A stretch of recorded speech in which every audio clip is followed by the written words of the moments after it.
தமிழ்நாட்டில் பெரியார் பிறக்கிறதுக்கு முன்னாடியே நிறைய கிறிஸ்தவ மிஷினரிகள் தான் கல்வியவே உருவாக்கியிருக்காங்க.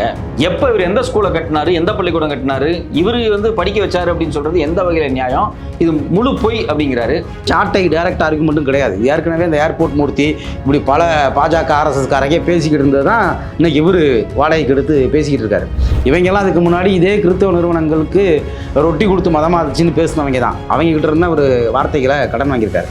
காமராஜர் நேரு கிட்ட பேசி அவருடைய ஆதிக்கத்தின் அவருடைய நட்பின் காரணமாக அவருக்கு இருந்த செல்வாக்கின் காரணமாக வாங்கி கொடுத்தாருன்னா மணியரசன் ஒரு வருஷத்துக்கு முன்னாடி பேசுனதை இன்னைக்கு சாட்டையெல்லாம் பேச ஆரம்பிச்சிருக்காங்க. இப்போ மெட்ராஸ் மெடிக்கல் காலேஜ் வந்துருச்சு, பெரியார் தான் டாக்டருக்கு படிக்க வச்சாருன்னு சொல்றாங்கல்ல. இந்த கேஸே டாக்டருக்கு படிக்கிற மையமாக வச்சு தான், அந்த சண்முகந்துரைராஜ் வழக்கே மருத்துவ சீட்டை மையமாக வச்சு தான் அதை எதிர்த்து போராட்டம் பண்ணது பெரியாரும் பெரியாரின் தொண்டர்களும். அதுக்கு பிறகு இந்த போராட்டத்தை தொடர்ச்சியா திராவிடர் கழகமும் திமுகவும் பெரியாரும் அவரது தொண்டர்களும் தனியா தீவிரமாக நடத்துறதை பார்த்துவிட்டு அதுக்கு வேற வழியே இல்லாமல் பண்ணிடுறாங்க. அந்த அரசியலமைப்பு சட்டத்தில் திருத்தம் கொண்டு வந்து பிற்படுத்தப்பட்டவருக்கான இடஒதுக்கீடு கொடுக்கப்படுது. இப்போ உங்களுக்கு மருத்துவ படிப்பில் பிற்படுத்தப்பட்டவர்களுக்கான இடஒதுக்கீட்டை கொடுப்பதற்கான வாய்ப்பை உருவாக்குறதுக்காக தொடர் போராட்டம் பண்ணி வாங்கி கொடுத்தது பெரியாரும் திராவிடர் கழகமும் திராவிட முன்னேற்ற கழகம். அதனால தான் பெரியார் படிக்க வச்சார். இந்த இந்த ஹிஸ்ட்ரி ஏன் நீங்கள் சொல்ல மாட்டேங்கிறீங்க? பச்சை தமிழர் காமராஜர்லாம் உங்களால் சொல்ல முடியுதுல, ஏன் இந்த பெரியார் இந்த போராட்டத்தை நடத்தினாருன்னு ஏன் உங்களால் சொல்ல முடியல? அதுதான் அங்கே முக்கியமானது. திரும்ப திரும்ப அவர் மணியரசனாக இருக்கலாம், சாட்டையாக இருக்கலாம், இவங்க எல்லாம் பேசுறது என்ன அப்படின்னா, அவர் தான் முதலமைச்சராக இருந்தார், சட்டம் எழுத்தினாரு, அவர் காங்கிரஸ் தலைவராக இருந்தார், நேருக்கு நெருக்கமாக இருந்தாருன்னு சொல்றீங்களே. முத்தையா முதலியாருக்கே அதான் சொல்றாங்க. இடஒதுக்கீடை வாங்கி கொடுத்தது நீதி கட்சி காலகட்டத்தில் முத்தையா முதலியார் தான் வாங்கி கொடுத்தாரு, பனகலரசரோ அவர் அமல்படுத்தினாரு. ஆமா. ஆனா இங்க முக்கியமான இடம் அப்படின்னா, நீங்க ஒரு 50 வருஷமா போராட்ட இயக்கங்கள் நடத்திக்கிட்டு இருக்கக்கூடிய மணியரசனுக்கு போராட்டங்களின் வழியாக விளைகிற ஒரு விளைவுக்கு ஆட்சியாளர்களுக்கு மகுடம் சூட்டுவீங்களான்னு கேட்குறேன். ஜல்லிக்கட்டை மீட்டது தமிழர்களா மோடியா? அவங்க தானே சட்டம் ஏற்றுறாங்க. அப்போ ஓ பன்னீர்செல்வம் மோடியோடு இருந்த நெருக்கமாக இருந்ததனால் அவருக்காக அந்த சட்டத்திருத்தத்தை கொண்டு வந்தாருன்னு 50 வருஷம் கழிச்சு 20 வருஷம் கழிச்சு மணியரசனும் சாட்டை துறைமுருகனும் அவங்களுடைய வாரிசுகளுக்கும் இப்படி தான் பேசுவாங்க. அப்போ பெரியார் தொண்டர்களுடைய ஒரு 100 ஆண்டு கால உழைப்பு அப்படிங்கிறது தமிழர்களை கல்வியிலும் வேலை வாய்ப்பிலும் எல்லா வகையிலும் முன்னேற்றுவதற்கான இடஒதுக்கீட்டுக்கான போராட்டத்தை ஒரு இயக்கமா அவங்க தான் முன்னெடுத்திருக்காங்க. அப்ப இது எல்லாத்திற்கும் காரணம் பெரியார். அப்ப பெரியார் தான் படிக்க வச்சாரு தான் சொல்லுவோம். நேயர்களுக்கு வணக்கம். பன்னீர் பெருமாளோட அணிஞ்சிருக்கோம். வணக்கம் பன்னீர். வணக்கம். கடந்த 10 நாட்களாகவே பெரியார் குறித்து நாம் தமிழர் பல சர்ச்சையான கருத்துக்களை சொல்லிட்டே வர்றாங்க. இப்போ நேற்று பார்த்தீங்க அப்படின்னா சாட்டை துரைமுருகன் ஒரு வீடியோ போட்டிருக்காரு. அதில் அவர் சொல்றாரு, தமிழ்நாட்டில் பெரியார் பிறக்கிறதுக்கு முன்னாடியே நிறைய கிறிஸ்தவ மிஷினரிகள் தான் கல்வியவே உருவாக்கியிருக்காங்க. பெரியாரே இப்போ பிறக்கல, இவ்வளோ காலேஜ் வந்திருக்கு, கான்வென்ட் வந்திருக்கு, இவ்வளோ விஷயங்கள் வந்திருக்கு. அவர் பிற்பாடு 1935 தான் திகாவுக்கே தலைவராக வர்றாரு. அதாவது ஒன்றுபட்ட நைதி கட்சி ப்ளஸ் இணையும் போது தான் தலைவராக வர்றாரு. எப்போ இவர் எந்த ஸ்கூலை கட்டினாரு, எந்த பள்ளிக்கூடம் கட்டினாரு, இவர் படிக்க வச்சாரு அப்படின்னு சொல்றது எந்த வகையில் நியாயம்? இது முழு பொய் அப்படிங்கிறாரு. நீங்கள் என்ன சொல்றீங்க? அதாவது பெரியார் படிக்க வச்சார் சம்மந்தமாக அவர் பேசியிருக்காரு. நான் அந்த வீடியோ பார்த்தேன். அதாவது பெரியார் படிக்க வச்சார் அப்படின்னா தமிழ்நாடு முழுக்க சென்னையிலேருந்து மார்த்தாண்டம் வரைக்கும் பெரியார் ஸ்கூல் காலேஜ் கட்டி படிக்க வச்சாரு அப்படின்னு யாரும் சொல்லலை. இங்கே முக்கியமான விஷயம் என்ன அப்படின்னா, என்ஜிஓக்கள், தொண்டு நிறுவனங்கள் இவங்கெல்லாம் பல இடங்களில் இந்த மாதிரி படிக்க வைப்பாங்க. அது பல இடங்களில் நிகழ்ந்திருக்கு. இந்த ஆர்குமெண்ட் சாட்டை டைரக்ட் ஆர்குமெண்ட்டும் கிடையாது. ஏற்கனவே இந்த ஏர்போர்ட் மூர்த்தி இப்படி பல பாஜக ஆர்எஸ்எஸ்காரங்க பேசிக்கிட்டு இருந்தது தான் இன்னைக்கு இவர் வாடகைக்கு எடுத்து பேசிக்கிட்டு இருக்காரு. இவங்கெல்லாம் அதுக்கு முன்னாடி இதே கிறிஸ்தவ நிறுவனங்களுக்கு ரொட்டி கொடுத்து மதமாச்சுன்னு பேசினவங்க தான். அவங்க கிட்ட இருந்த ஒரு வார்த்தைகளை கடன் வாங்கியிருக்காரு. பெரியார் ஒரு பெரிய அரசியல் இயக்கத்தை நீண்ட காலமாக நடத்தினார். இப்போ 1850களே நீங்கள் சொல்கிற காலேஜ், ஸ்கூலு, மாநில கல்லூரி, சென்ட் ஜோசப்ஸ் வந்துருச்சுல. 1911 ஒரு கணக்கெடுப்பு எடுக்கிறாங்க. அந்த கணக்கெடுப்பில் சென்னை மாகாணத்தில் எடுத்த பட்டப்படிப்பு கணக்கெடுத்தீங்க பார்த்தீங்க அப்படின்னா, சென்னை பல்கலைக்கழகத்தில் பட்டம் வாங்கினவங்க பெரியார் அரசியல் தீவிரமாகிறதுக்கு முன்னாடியே அந்த எண்ணிக்கை வந்திருக்கு. 15,209 பேர். அதில் 10,269 பேர் பார்ப்பனர்கள், படிச்சவங்கல்ல. பட்டம் படிப்பு படிச்சவங்க 15,209 பேர்ல 10,269 பேர் பார்ப்பனர்கள். அடுத்து பார்த்தீங்க அப்படின்னா, அந்த மாஸ்டர் டிகிரி முதுகலை பட்டம் வாங்கினவங்க 511 பேர். அதில் 389 பேர் பார்ப்பனர்கள். அடுத்து பார்த்தீங்க அப்படின்னா, சட்டம் படித்தவங்க 54 பேர். அதில் 48 பேர் பார்ப்பனர்கள். இப்படி ஒவ்வொன்றும் நம்ம எடுத்து பார்க்க முடியும். அதே மாதிரி மாவட்ட முனிஷிப் அதிகார பதவிகள் அப்படின்னு எடுத்து பார்த்தா அதில் 128 பேரில் 93 பேர் பார்ப்பனர்கள். அது வந்து 1913, 1915 கணக்கெடுத்த 650 பேரில் 452 பேர் பார்ப்பனர்கள். இது எல்லாத்தையும் தாண்டி காங்கிரஸ் கமிட்டியில் 16 பேரில் 15 பேர் பார்ப்பனர்கள். இப்போ இவங்க எல்லாம் முன்னாடியே காலேஜ் கட்டிட்டாங்க, யூனிவர்சிட்டி வந்துருச்சு, படித்தது யார் அப்படிங்கிற ஒரு கேள்வி வருதுல்ல. இந்த கேள்விக்கான விடை தான் பெரியார் படிக்க வச்சார் அப்படிங்கிறதுக்கான விடை. இப்போ இந்த காலகட்டத்தில் இப்போ பார்ப்பனர் அல்லாதவர் உரிமைகள், இங்கே மற்றவங்களுக்கு வகுப்பு வாரி உரிமை கொடுக்கணும், பார்ப்பனர் அல்லாதவர்களுக்கு படிக்கணுங்கிற உரையாடல்கள் தொடங்குது. அப்ப அந்த பிரிட்டிஷ் கல்வி முறையை முழுக்க முழுக்க பயன்படுத்தி கொண்டது பார்ப்பனர்கள் மட்டுமே. நமக்கு அந்த வாய்ப்பு கிடைக்கல. அதாவது முழுக்க பார்ப்பனர்கள் அதிகாரத்தில் இருந்தவங்க, அவங்க தான் இதை பயன்படுத்தியிருக்காங்க. இந்த ரெண்டுமே புதுசாக உருவாகுது. இந்த துணைக்கண்ட முழுக்கவே அதுக்கு முன்னாடி இப்படி ஒரு சட்டப்படிப்பு கிடையாது. இப்படி ஒரு மாஸ்டர் டிகிரி பட்டம் கொடுக்குற பட்டப்படிப்பு, பல்கலைக்கழக பட்டப்படிப்பு 1600 கிடையாது. எல்லாமே இந்த பிரிட்டிஷ்காரங்களுடைய காலகட்டத்தில் தான் உருவாகுது. அது ஒரு நவீன உலக ஒழுங்குன்னு கூட வச்சுக்கலாம். அப்படி உருவாகக்கூடிய இந்த காலகட்டத்தில் தான் ஒரு நவீன அரசியல் அமைப்புகளும் உருவாகுது. தமிழ்நாடு முழுக்க, இந்தியா முழுக்க அதுக்கு முன்னாடி இந்த மாதிரி காங்கிரஸ் மாதிரி ஒரு அமைப்பு கிடையாது. அதுலேயும் 16 பேர் பார்ப்பனர்கள். உருவாகக்கூடிய நவீன கல்வி முறையிலையும், உருவாகக்கூடிய நவீன நிர்வாக முறையிலையும், உருவாகக்கூடிய நவீன அரசியல் அமைப்புகள்லையும் பார்ப்பனர்கள் ஆக்கிரமித்து நிற்கிறாங்க.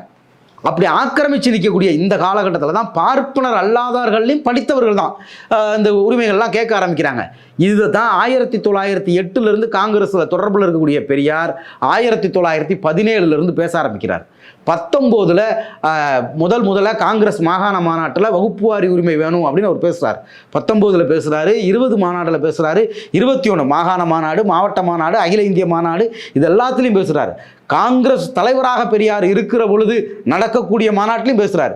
இந்த தொடர் பேசுறதன் வழியாக அவங்க உருவாகக்கூடிய கருத்து இருக்கு பார்த்தீங்களா, அது விரிவடைஞ்சுக்கிட்டே போகுது. அதாவது இப்போ உருவாக்கப்பட்ட கல்வி முறை, நிர்வாக முறை, ஆட்சி அதிகார முறை, அரசியல் முறை, இதில் பார்ப்பனர்கள் மட்டுமே இருக்காங்க. வகுப்பு வாரியாக எல்லா தமிழர்களுக்கும் இடம் கொடுக்கணும் அப்படிங்கிறது. பார்ப்பனர் அல்லாத தமிழர்களுக்கு அவருடைய மக்கள் தொகைக்கு ஏற்ப நீங்கள் பங்களிப்பு கொடுக்கணும், படிக்க விடணும், வேலை கொடுக்கணும் அப்படிங்கிறது தான் அரசியல் பதவிகளில் தேர்தலில் பங்கெடுக்கிறதுலையும் இது கொடுக்கணும் அப்படிங்கிறது தான் அந்த வகுப்பு வாரி உரிமை போராட்டத்தில் முக்கியமானது.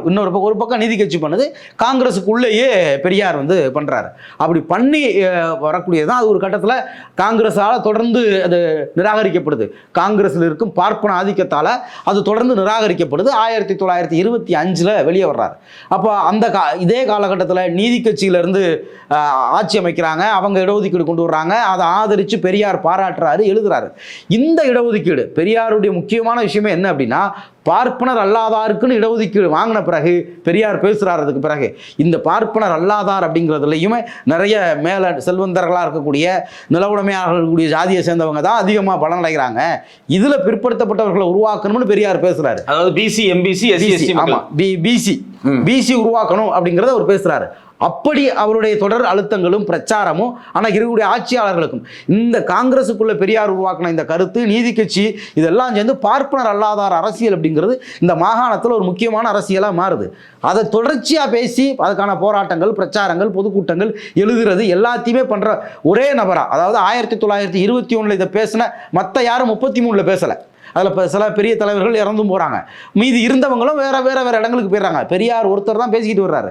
அதுக்கு பிறகு தான் அதில் பிற்படுத்தப்பட்டோர் அப்படிங்கிற பட்டியல்லாம் உருவாக்கப்படுது. அப்படி உருவாக்கி இந்த ஒரு 1916 ஒரு நீண்ட போராட்டங்கள்லாம் நடந்து ஒன்று வருது பார்த்தீங்களா. இது இந்தியாவில் பிரிட்டிஷ் வெளியே போன உடனே முடிவுக்கு வருது. வழக்கு கோர்ட்டுக்கு போகிறாங்க. செண்பகம் துரைராஜ் 2 பேர் வந்து கேஸ் போட்டு நாங்கள் இதில் பாதிக்கப்படுறோம்ங்கிறாங்க. இந்த இடஒதுக்கீடு ரத்து செய்யப்படுது. அன்னைக்கு போராட்டம் பண்ணது யார்? பெரியார் தான் பண்ணார். பெரியாரை பின்பற்றி பெரியாரை தொண்டர்களாக இருந்த அதுக்கப்புறம் தனி கட்சி ஆரம்பித்த திமுக பண்ணுச்சு. அப்போ திமுகவும் பெரியாரும் தான் இதுக்காக தொடர் போராட்டங்கள் பண்ணுறாங்க. 72 நாள் தொடர் போராட்டம் வந்து பெரியாரும் திராவிடர் கழகமும் அதுக்காக பண்ணியிருக்கு. இப்போ இவங்கெல்லாம் பேசுகிறாங்கல்ல, காமராஜர் நேருக்கிட்ட பேசி அவருடைய ஆதிக்கத்தின், அவருடைய நட்பின் காரணமாக, அவருக்கு இருந்த செல்வாக்கின் காரணமாக வாங்கி கொடுத்தாருன்னா மணியரசன் ஒரு வருஷத்துக்கு முன்னாடி பேசுனதை இன்னைக்கு சாட்டையெல்லாம் பேச ஆரம்பிச்சிருக்காங்க. இதில் முக்கியமான விஷயம் என்ன அப்படின்னா, இந்த இது ரத்தாகிற பொழுது பெரியார் போராட்டங்களுக்கு மாணவர்கள் அழைக்கிறார். அடிப்படையில் இந்த பிற்படுத்தப்பட்டவர்களுக்கான இடஒதுக்கீடு ரத்தாகிற பொழுது, அப்போ அது பிரிட்டிஷ்காரங்க இருக்கும்போது கிடைச்ச உரிமை பிரிட்டிஷ் போனதுக்கு அப்புறம் மறுக்கப்படுது. குறிப்பா மெட்ராஸ் மெடிக்கல் காலேஜ் வந்துருச்சு, பெரியார் தான் டாக்டருக்கு படிக்க வச்சாருன்னு சொல்றாங்கங்கறாங்கல்ல. இந்த கேஸே டாக்டருக்கு படிக்கிற மையமா வச்சுதான். அந்த செண்பகம் துரைராஜ் வழக்கே மருத்துவ சீட்டை மையமா வச்சுதான். அதை எதிர்த்து போராட்டம் பண்ணது பெரியாரும் பெரியாரின் தொண்டர்களும்.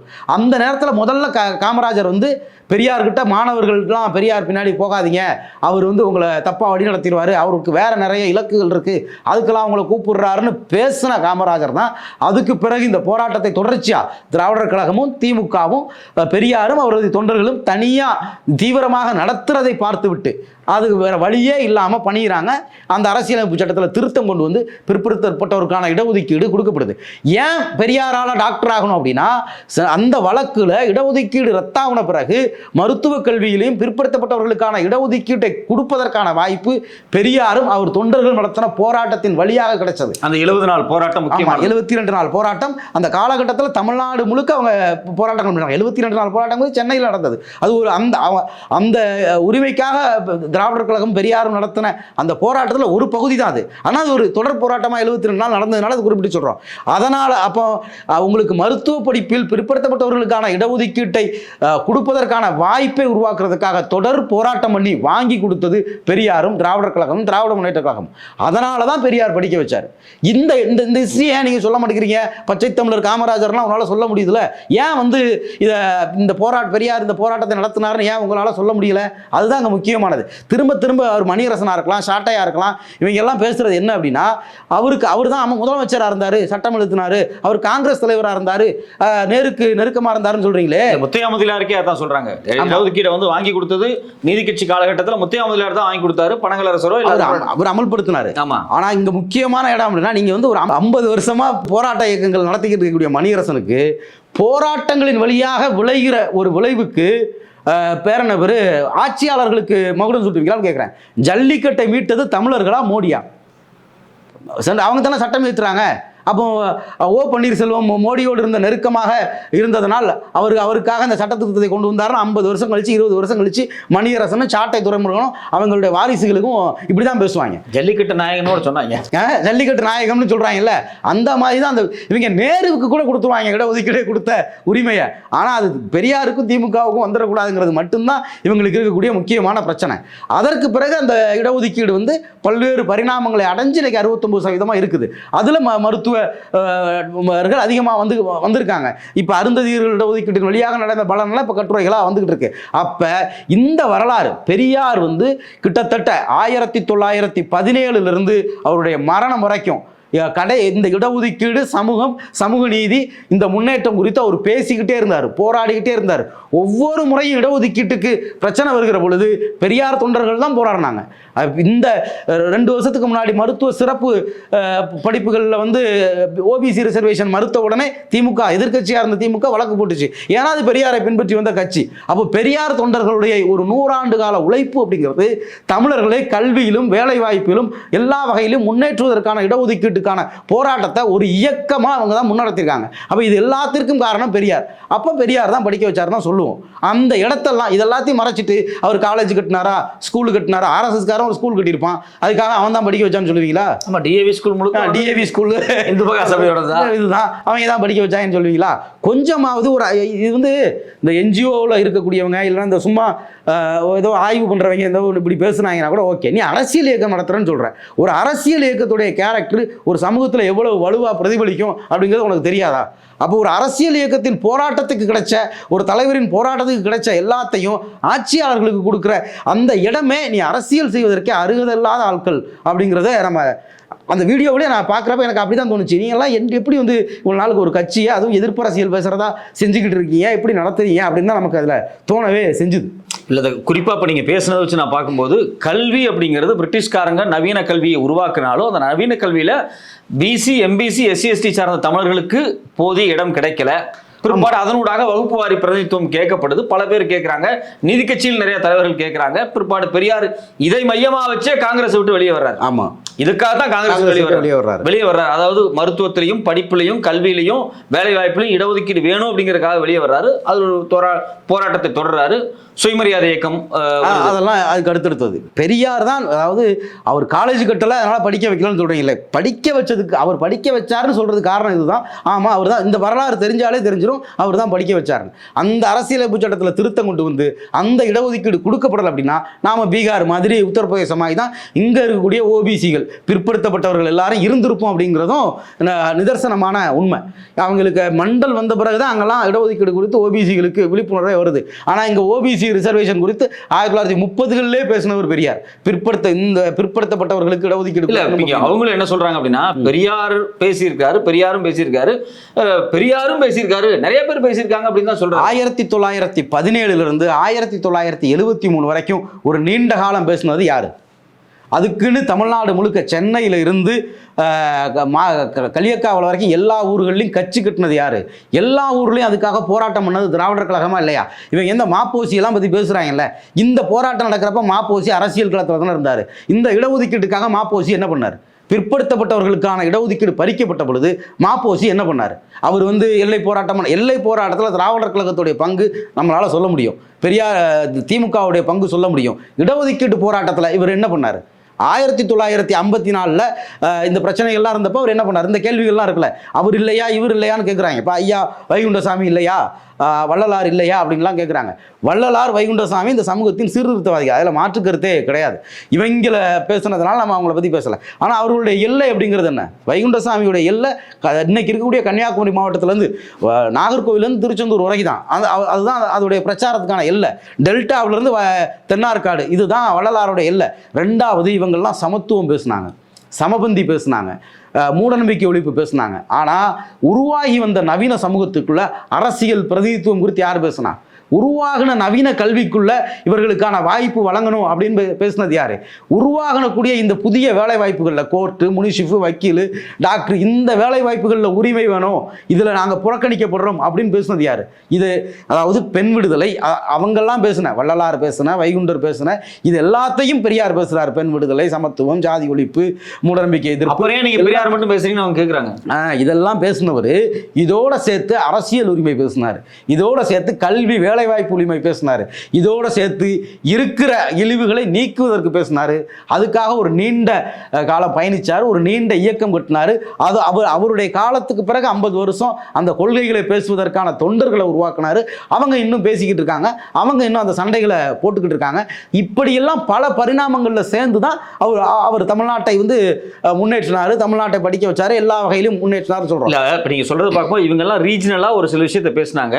அந்த விஷயத்தை தமிழ்நாடு வரைக்கும் ஒட்டுமொத்த தமிழ்நாட்டுக்கும் பேசுனது வெகுஜனமாக ஒரு பரப்புரை இயக்கமாக கொண்டு சேர்த்தது பெரியாருங்கிறீங்க. இவங்க அவங்களுடைய எல்லைக்கு உட்பட்டு பேசினாங்க, அவங்களுடைய எல்லைக்கு உட்பட்டு பேசினாங்க. ஒவ்வொருத்தரும் ஒவ்வொரு கருத்து பேசினாங்க. இப்போ பிரம்மஞான சபை பெண்கள் குழந்தை திருமணத்துக்கு எதிராக பேசுது. இப்போ அந்த சாட்டை கூட பேசியிருக்காங்க, நாங்கள் முன்னாடியே விதவை மறுமணம்லாம் கொண்டு வந்துட்டோம் அப்படின்னு. இதில் அந்த அதே 1911 மக்கள் தொகை கணக்கெடுப்பில் இங்கே இருந்த 10 வயசுக்கு குறைவான விதவைகள் 10,000 பேருக்கு மேலே. இதெல்லாம் மக்கள் தொகை கணக்கெடுப்பில் ஆவணப்பூர்வமாக இருக்குது. அப்போ நீ கொண்டு வந்ததெல்லாம் என்ன? 1850லேயே அவர் கொண்டு வந்தார், இவர் கொண்டு வந்தார்லாம் நீ பேசியிருக்க. 1911 10,000 பேர் இருந்தாங்கன்னு கவர்மெண்ட் டேட்டா சொல்லுது. அப்போ இது பிரம்மஞான சபை இதை பேசுது. இப்படி ஒவ்வொருத்தரும் ஒவ்வொரு இடத்துல பேசுகிறாங்க. அத்திப்பாக்கம் வெங்கடாசல நாயகர் பேசுகிறாரு, நீங்கள் இந்த ராமாயணம், மகாபாரதம் இதெல்லாம் படிக்கிறத விட்டுட்டு நவீன கல்வி முறையை படிங்க அப்படின்னு அவர் பேசுகிறார். அவருடைய எல்லை காஞ்சிபுரத்தில் விழுப்புரம் வரைக்கும் வச்சுக்கோங்களேன். அவர் குறிப்பிட்ட சமூகத்துக்கு வன்னியர்களுக்கு அவர் பேசுகிறாரு. இன்னொன்று அதில் முக்கியமான இடம் என்ன அப்படின்னா, அவர் ரெகுலராக பிரிட்டிஷ் கவர்னருக்கு கடிதம் எழுதுறாரு. நாங்கள் போகிற இவங்க எல்லாம் காடாக உழைச்சி திருத்துற நிலம் இருக்குல்ல, அதை உட்கார்ற பிராமின் பார்ப்பன முனிஷிப் என்ன பண்ணிடுவான்னா, அங்கே இருக்கக்கூடிய இன்னொரு பாப்பானுக்கு எழுதி வச்சுட்டு போயிடுவான். அது புறம்போக்காக தானே இருக்கும். ஆனால் இவ்வளவு நிலப்பட்டாலாம் கிடையாதுல, இதெல்லாம் கண்டிச்சு இதெல்லாம் நீங்கள் மீட்டணும்னு கடிதம் எழுதுறாரு. யாருக்கு? பிரிட்டிஷ் கவர்னருக்கு. அந்த கடிதத்தெல்லாம் அங்கே வாங்குறது ஒரு பாப்பானா இருக்கான், எல்லாத்தையும் வாங்கி வச்சுக்கிறான். நாயக்கர் எழுதுறது. அப்போ அவர் ஒரு குறிப்பிட்ட ஏரியாவில் பேசுறாரு. அப்போ படிங்க அப்படின்னு அவர் சொல்றாரு. இதே மாதிரி பெண் விடுதலை சில தலைவர்கள் பேசுறாங்க, சமத்துவம் சில தலைவர்கள் பேசுறாங்க. அயோத்திதாசர் நீலகிரி மாவட்டத்தில் நடக்கிற ஒரு இதில் போய் ரிசர்வேஷன் கேட்குறாரு, அங்கே போய் ஒரு கோரிக்கை வைக்கிறாரு. அப்போ ஒரு ரிசர்வேஷன் கேட்குறாரு. இப்போ இவங்க பேரெல்லாம் தான் இவங்க சொல்லுவாங்க, திருப்பி அதான் சொல்றாங்க. இப்போ அயோத்திதாசர் பேசியிருக்காருன்னு சொல்றீங்க. அதே மாதிரி இப்படி முக்கியமான தலைவர்களாக இருக்கக்கூடிய அத்திப்பாக்க வெங்கடாச நாயக்கர் ஒரு ஏரியா பேசியிருக்காரு, வள்ளலார் ஒரு ஏரியா பேசுறாரு, வைகுண்டர் பேசுறாரு. இவங்களை எல்லாம் விட்டுட்டு நீங்க இவரை பேசுறீங்கிறதா குற்றச்சாட்டா வருது. ஏன் அப்படின்னா, இவங்க எல்லாரும் பேசுனதை தவிர்த்து அவர் வேற நிறைய விஷயங்களை பேசினார். இப்படி பல தலைவர்கள் அவங்க எல்லைக்கு உட்பட்டு சில விஷயங்கள் பேசினாங்க. ஆனால் இது எல்லாவற்றையும் பேசினவர், இவர்கள் பேசாததையும் பேசினவர். அடிப்படையில் கை வச்சார். பார்ப்பனியம் தான் இதுக்கு முக்கியமான காரணம். இந்தியா உருவாகிற பொழுதே ஒரு பார்ப்பனிய நாடாக உருவாகுது. இது பனியாக்களுடைய நாடாக உருவாகுது. இங்கே பிற்படுத்தப்பட்டவர்களுக்கு, பட்டியல் பிரிவு மக்களுக்கு எதுவுமே இல்லை அப்படிங்கிற இடத்துல இருந்து பெண் விடுதலை, சாதி ஒழிப்பு, சமத்துவம், பகுத்தறிவு எல்லாத்தையும் பேசினார். இப்போ இது எல்லாம் அவர்கள் பேசியதையும் அவர்கள் பேசாததையும், ஏன்னா யார் யார் என்னென்ன பேசினாங்கிறது அவரே சொல்கிறார். வள்ளலாரை பற்றி பெரியார் எழுதியிருக்கிறாரு.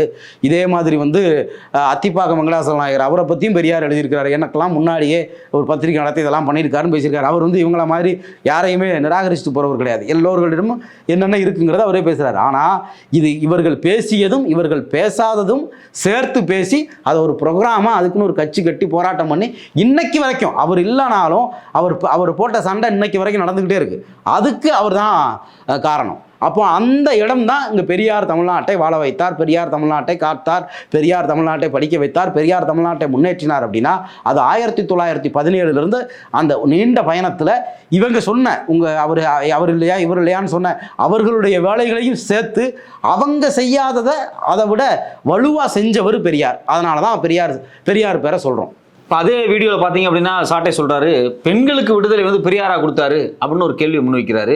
சீமான் கூட அதை சொல்கிறாரு, பெண் விடுதலைக்கும் பெரியாருக்கு என்ன சம்பந்தம், சமூக நீதிக்கும் பெரியாருக்கு என்ன சம்பந்தம்லாம் பேசுகிறாரு.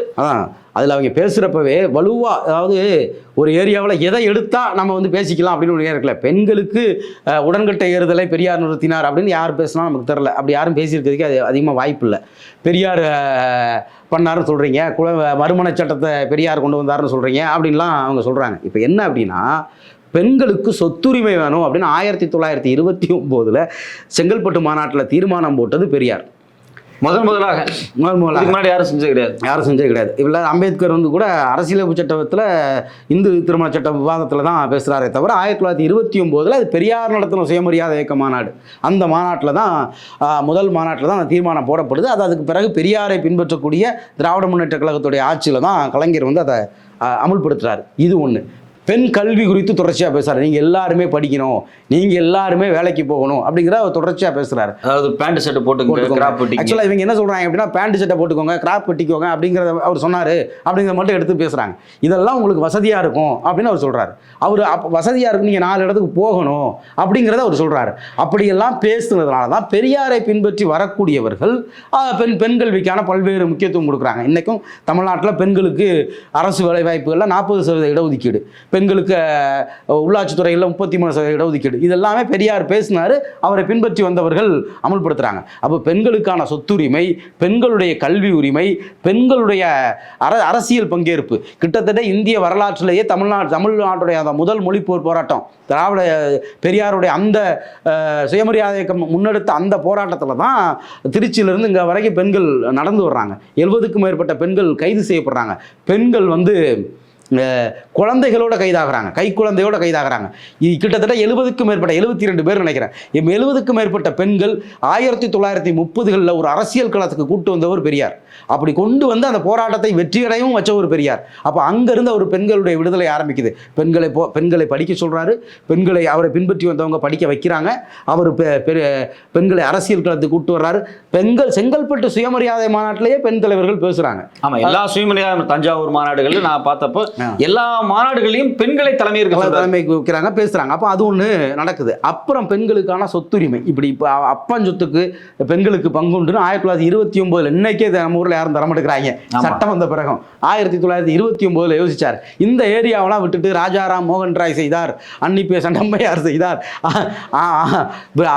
இங்கிலாந்தில் அவர் செய்தார்னு பேசுறது இருக்குல்ல, இந்த வெட்டி விட்டுற இந்த சில்லறத்தனமான வேலைகளை தான் அதில் பார்க்குறாங்க. அடுத்து எழுத்து சீர்திருத்தம்னா குத்தூசி குருசாமி, இடஒதுக்கீடுனா ஆணைமுத்து அப்படிங்கிறாங்க. அவன் காங்கிரஸ்காரங்களாம் இல்லை, அவங்க 2 பேரும் தீக்காக்காரங்க.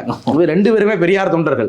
ஆணைமுத்தையா இடஒதுக்கீட்டுனா ஆணைமுத்தையா மண்டல் கமிஷனுக்கு பிறகான 1927 இடஒதுக்கீட்டுக்காக வட இந்தியாவில் போய் வட இந்தியாவில் ஒரு பிற்படுத்தப்பட்ட ஒரு அமைப்பை உருவாக்கணும் அப்படின்னு நாங்கள் நிறைய மாநாடுகள் நடத்தினவர். அதை அகில இந்திய பிற்படுத்தப்பட்ட ஒரு கூட்டமைப்புகள்லாம் உருவாக்கினவர். அவருடைய உழைப்பு மகத்தானது, அதில் நமக்கு மாற்றுக்கிறதே கிடையாது. இவங்க என்ன சொல்கிறாங்க, பெரியார் கிடையாது இடஒதுக்கீடு, அவர் ஏற்கனவே மணியரசன் பெரியார் கிடையாது முத்தியாமொழியார்னு சொல்லிட்டு போயிட்டாரு. அது அது எந்த அளவுக்கு தப்பான வாதம் அப்படிங்கிறத நம்ம அன்னைக்கே சொல்லிட்டோம். அப்போ அன்னைக்கு புதுசாக ஆணைமுத்து அப்படின்ட்டாங்க. 27% இடஒதுக்கீடு நீதி கிட்டத்தட்ட பார்த்தீங்க அப்படின்னா அது 2வது பிற்படுத்தப்பட்ட ஒரு ஆணையமான மண்டல் கமிஷன் கொண்டு வருது. அதில் அவருடைய பங்களிப்பு முக்கியமானது. இதில் இன்னொரு முக்கியமான இடம் இருக்குது. என்ன அப்படின்னா அது விபிசி கவர்மெண்ட் கொண்டு வருது, தேசிய முன்னணி. அதில் அது வந்து திமுக கூட்டணி தான் அதை கொண்டு வந்துச்சு. அதை மட்டும் சொல்ல மாட்டாங்க.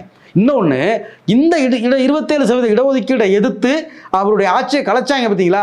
ஆனால் அதிமுக எம்பிக்கள் இந்த தம்பிதுரை இவங்க பெரிய சித்தப்பைங்கெல்லாம் இருந்திருப்பாங்கல்ல, அவங்கெல்லாம் என்ன பண்ணினாங்கன்னு சொல்ல மாட்டேங்கிறாங்க. 27% இடஒதுக்கீடை கொண்டு வருவதற்கு ஆணையத்தையா உழைத்தார். அதிமுகவில் இருந்த உங்கள் ஆளுங்கள்லாம் என்ன பண்ணாங்க அப்படிங்கிறத சேர்த்து சொல்லுங்கள் அப்படிங்கிறது நமக்கு அதில் ஒரு முக்கியமான கேள்வி. அப்போ குத்தூசி குருசாமி அங்கே வருவோம்.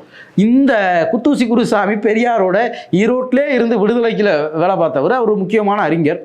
ஆனால் அவர் விடுதலையில் எழுத ஆரம்பிக்கிறதுக்கு முன்னாடியெல்லாம் கூட 1928 34 பெரியார் வந்து எழுத்து சீர்திருத்தம் குறித்து பேசியிருக்காரு. அதெல்லாமே ஆவணமாக இருக்குது. குத்தூசி குருசாமிக்காகவே வாழ்க்கையை அர்ப்பணித்தவர் குருவிக்கிரம்பை வேலு. அவர் பெரியார் குத்தூசி குருசாமின்னு தான் சொல்லுவார். அவரே கூட இந்த மாதிரி பல விஷயங்களை தொகுத்துருக்கிறார். அதில் எதுலேயுமே குத்தூசி குருசாமி தான் எழுத்து சீர்திருத்தத்துக்கு காரணம்னு யார் குத்தூசி குருசாமிக்காகவே வாழ்க்கையை அர்ப்பணித்தவரே சொல்லலை. ஆனால் இவங்க புதுசாக சொல்கிறாங்க. இன்னொன்று என்ன அப்படின்னா, 1934 பெரியார் இதுக்கெல்லாம் கட்டுரை எழுதியிருக்கிறாரு. இவங்களை பொறுத்த வரைக்கும் அந்த பட்டியலில் யார் இருக்கா, ஓஹோ இவர் இந்த ஜாதியா, சரி அப்போ இவருக்கு இதை கொடுத்துக்குவோம் அப்படின்னு கொடுத்துட்டாங்க. இதுதான் இவங்க பண்ணுற ஒவ்வொரு வேலைக்கும். இந்த பேருக்கு பின்னாடி ஸ்ரீ போடுறாங்க பார்த்தீங்களா, அந்த ஸ்ரீ எடுத்துட்டு திருடு போடணும் அப்படின்னு பெரியார் தீர்மானம் கொண்டு வந்தார். அப்படி எல்லாருக்கும் கடிதம் எழுதினார். அரசாங்கத்துக்கு அழுத்தம் கொடுத்தாரு. நீங்கள் இந்த பேருக்கு பின்னாடி வடமொழி எழுத்து ஸ்ரீமான் ஸ்ரீ அப்படின்னு இப்போவும் வட மாநிலங்களில் அப்படி தான் போடுறாங்க. அப்போ அந்த ஸ்ரீயை எடுத்துட்டு பேருக்கு பின்னாடி ஸ்ரீ பன்னீர், ஸ்ரீ சத்யராஜ் அப்படின்லாம் இருக்கிறத எடுத்துட்டு திரு பன்னீர், திரு சத்யராஜ் அப்படின்னு அந்த திருங்கிற வடமொழி எழுத்து, ஸ்ரீங்கிற வடமொழி எழுத்து எடுத்துட்டு திருங்கிற தமிழ் பேர் எழுத்தை கொண்டு வர்றதுக்கு இங்கே பெரியார் தான் உழைச்சாரு. அவருடைய இயக்கம், அவருடைய தொண்டர்கள், அவர் கட்சியில் இருந்த பலரும் உழைச்சாங்க. நீங்கள் அதுக்கப்புறமா அந்த கடிதத்தை டைப் படித்தவர் இவர் தமிழர் அப்படின்னு நாளைக்கு வேற எதையாவது எடுத்து சொல்லக்கூடாது. அவர் தான் அந்த கட்சிக்கு தலைவர். அவரை பின்பற்றியவர்கள் அதை பின்னாங்க, அழுத்தம் கொடுத்தாங்க, ஒவ்வொருத்தருக்கும் அனுப்புனாங்க.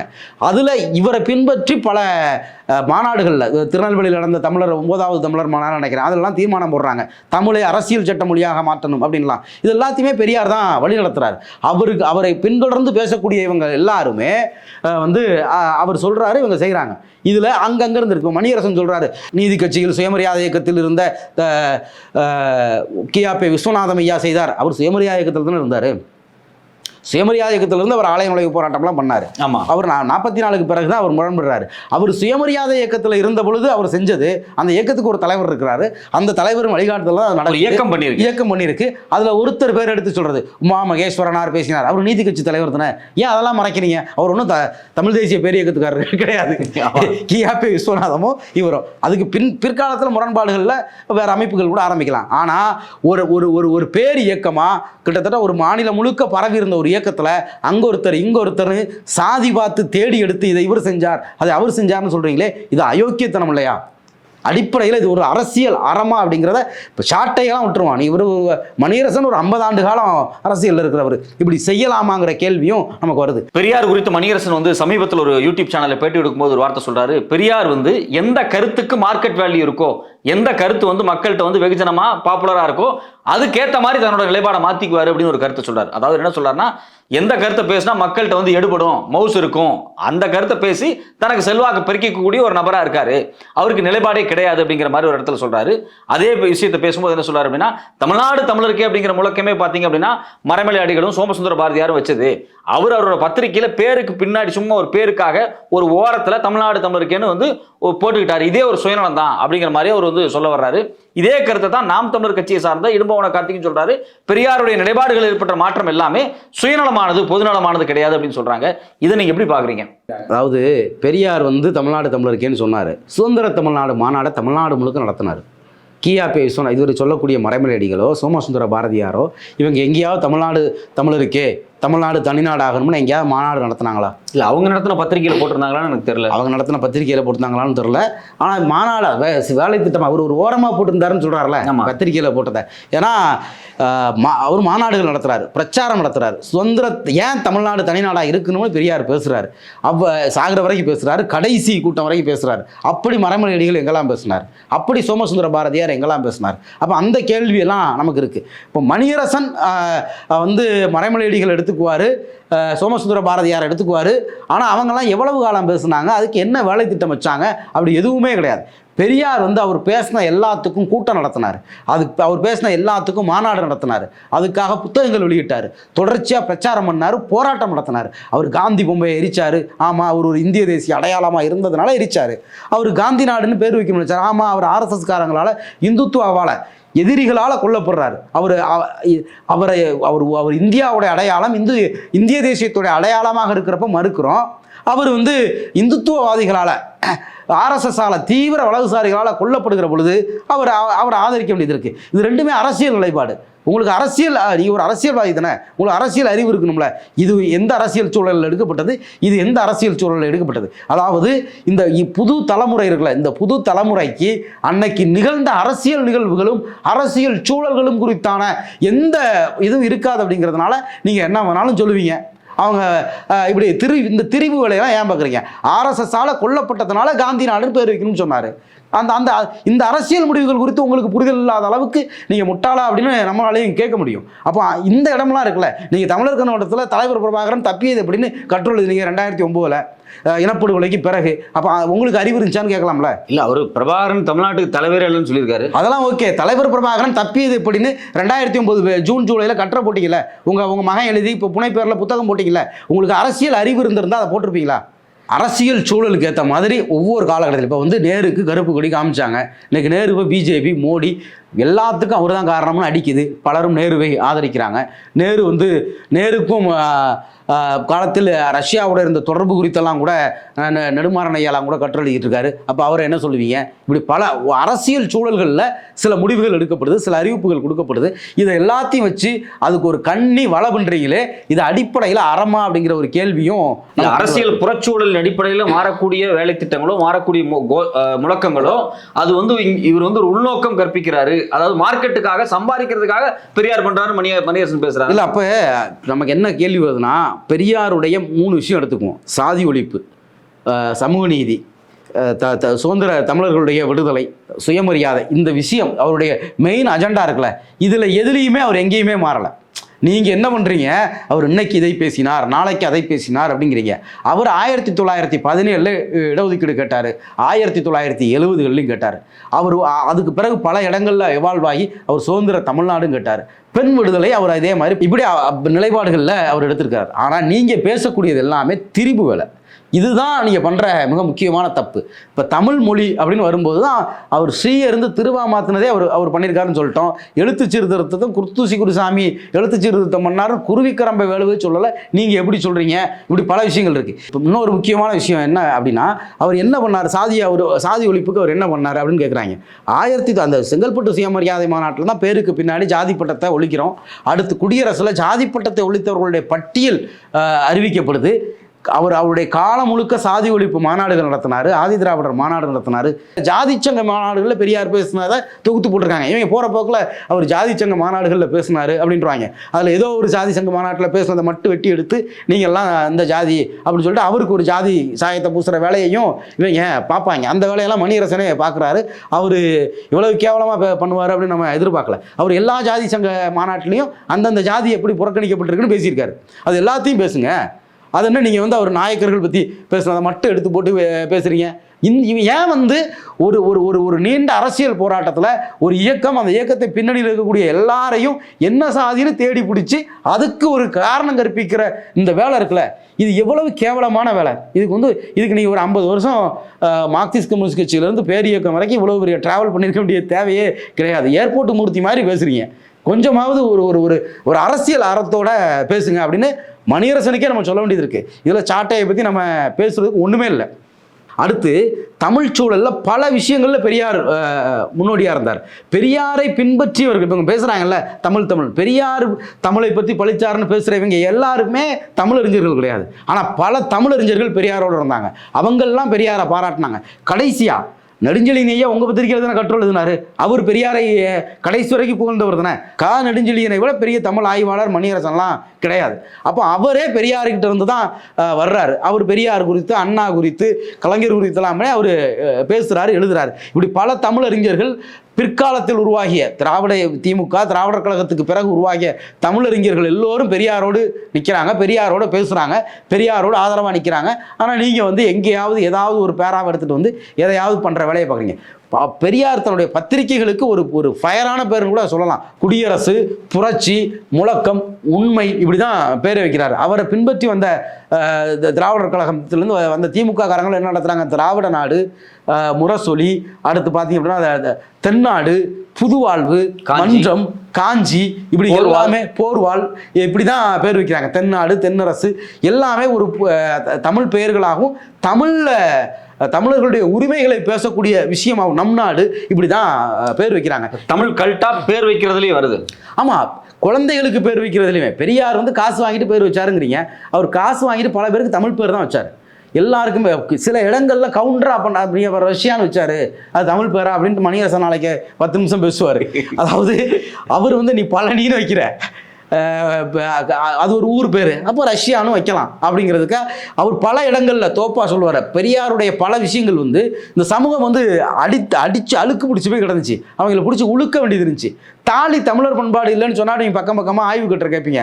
போடு, ஆண்களுக்கு பெண்களை தாலி கட்ட விடு. இன்னும் எல்லாரும் ஷாக்காக பார்த்தான், எதுக்குடா ஆண்களுக்கு பெண்கள் திருமணத்தில் தாலி கட்டுறாங்க அப்படின்னு.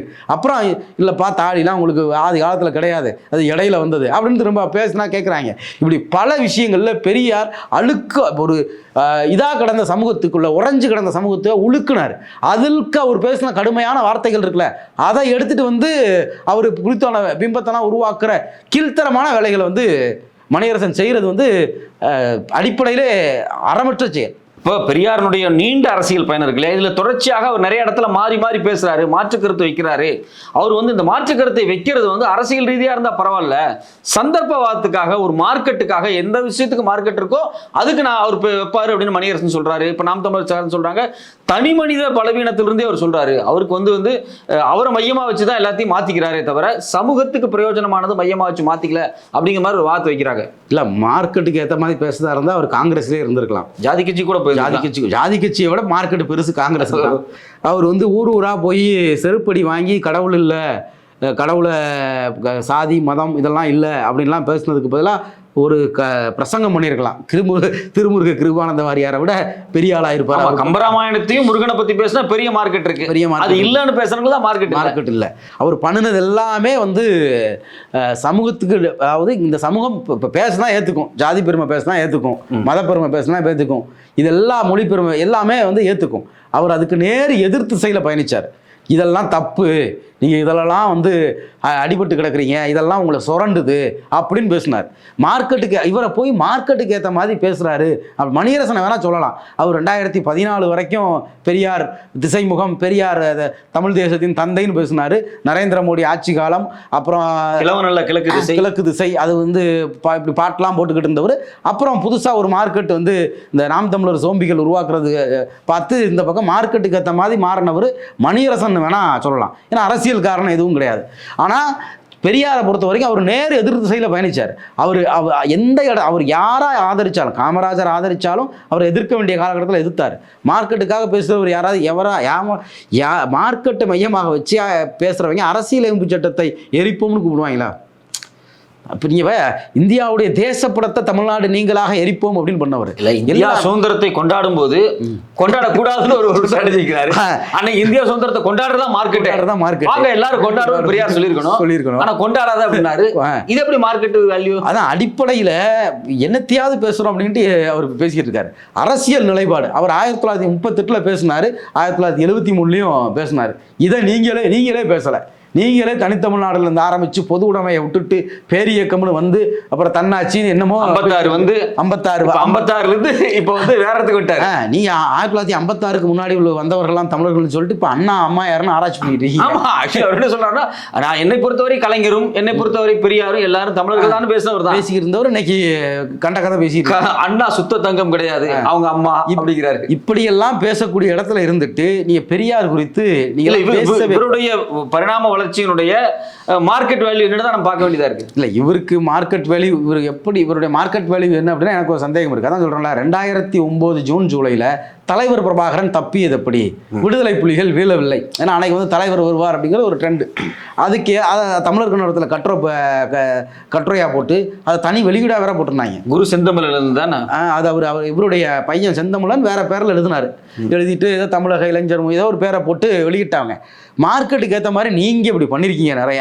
ஆனால் அவருடைய மொத்த வாழ்க்கையில் அவர் சாதி ஒழிப்பு கைவிட்டாரா, தமிழர்களுடைய உரிமை விடுதலை, தமிழர்களுடைய சமூக நீதி, இது எல்லாத்தையும் ஏதாவது அவர் கைவிட்டாரா, இல்லை வட இந்திய எதிர்ப்பு, பார்ப்பன எதிர்ப்பு, பார்ப்பனியத்துக்கு ஒரு பெரிய மார்க்கெட் இருந்துச்சுல்ல, இந்தியா முழுக்க பார்ப்பனர்கள் ஆட்சி அதிகாரத்தில் இருந்தாங்க, இந்தியா முழுக்க இருந்தாங்க. இவரை வேற கூப்பிட்டாங்க, நீங்க வந்து காங்கிரஸ்க்கே வந்திருக்கலாம் அப்படின்லாம் பேசினாங்க. சங்கராச்சாரியரே கூப்பிட்டாரு வாங்க. இது எல்லாத்தையும் நிராகரிச்சுட்டு நின்னவர் அவர். ஆனா இருந்த நேர் எதிராக சந்தையில் எது விற்பனையாவதோ அதுக்கு நேர் எதிராக நின்று இந்த சமூகத்தை நீண்ட காலமாக வினையாற்றி அசைச்சு பார்த்து முன்னகத்தினவர் மேலே நீங்கள் இப்படி கண்ட கதைகளை பேசுகிறத எப்போ நிறுத்த போறீங்கன்னு தெரியல. இல்லை அவருக்கு மொழி அபிமானி கிடையாது, தேச அபிமானி கிடையாது, எந்த அபிமானியுமே கிடையாது, ஒரு எப்படி தலைவராக வர முடியும்னு. அதாவது அதுதான் இந்த வெட்டி ஒட்டுற வேலை. ராஜாராம் மோகன் ராய் தான் பெண் விடுதலை செய்தார் அப்படின்னு பேசுகிறாங்கல்ல, அந்த மாதிரி தான். எனக்கு தேசாபிமானம் கிடையாது, எனக்கு பாஷாபிமானம் கிடையாது, மதாபிமானம் கிடையாதுன்னு சொன்னீங்க. எனக்கு மனிதாபிமானம் வேணும், மனுஷர்கள்லாம் சமமாக இருக்கணும், நான் மனுஷங்களுக்கு இடையில பேதம் இருக்கக்கூடாது அப்படின்னு பேசின அந்த மனிதாபிமானம்ங்கிற ஏரியாவை ஏன் விட்டீங்க? அவர் மனிதர்களுடைய உரிமை குறித்து அவர் நிறைய பேசுகிறார்ல. மனிதர்கள் ஆண் பெண் எல்லா பேதமும் இல்லாமல் சமமாக இருக்கணும், நல்லா இருக்கணுங்கிறது தான் அவருடைய கருத்து. அந்த மனிதாபிமானம் பற்றி பேசுனதுனால தான் அவர் பெரியார். நீ வந்து இப்படி வெட்டி ஒட்டி அதில் ஒரு அபிமானம் இருக்கிறதா காமிச்சிக்கிறதுனால தான் தமிழ் தேசியம்பாங்க, இந்தியாவே நாடும்பாங்க. கேட்டால் என்னன்னு நமக்கு தெரியாது. இப்படி மார்க்கெட்டுக்கு ஏற்ற மாதிரி ஒவ்வொரு அபிமானத்தையும் உருவாக்கிக்கிற உங்களை விட என்னை நீ எதிர்த்தாலும் சரி, என்னை நீ செருப்பால் அடித்தாலும் சரி, எனக்கு நீ ஓட்டே போராட்டாலும் சரி, என்னை நீங்கள் அவமானப்படுத்தி எதிர்த்து திட்டுனாலும் சரி, நான் மனிதர்கள் பக்கம் நிற்கிறேன், மனிதர்கள் எல்லோரும் சமம், அதுக்காக நான் உழைக்கிறேன், அதை நான் தமிழ்நாட்டில் இருக்கிற தமிழர்கள் முன்னேற்றத்தை முதன்மையாக வச்சு நடத்துகிறேன் அப்படின்னு உழைச்சவரை அவருக்கு மொழி அபிமானமே இல்லை, அவருக்கு எப்படி மனித தலைவராக இருக்க முடியும்னு கேட்குறீங்க? மொழி அபிமானம் இருந்தவங்கலாம் தலைவராகிட்டாங்களா? அதுவும் நமக்கு ஒரு கேள்வி இருக்குல்ல. அப்போ உங்களை மாதிரி ஃபாசிஸ்டாக தான் ஆயிருப்பாங்க. அப்போ இந்த இடத்துல எல்லாவற்றையும் விட மனிதர்களின் மீதும் மனிதர்களுடைய சமத்துவமும் சமதர்மமும் குறித்து யோசித்தவர் அவர். அப்படிங்கிறதுனால தான் அவரை மீண்டும் தலைவர்னு சொல்கிறோம்.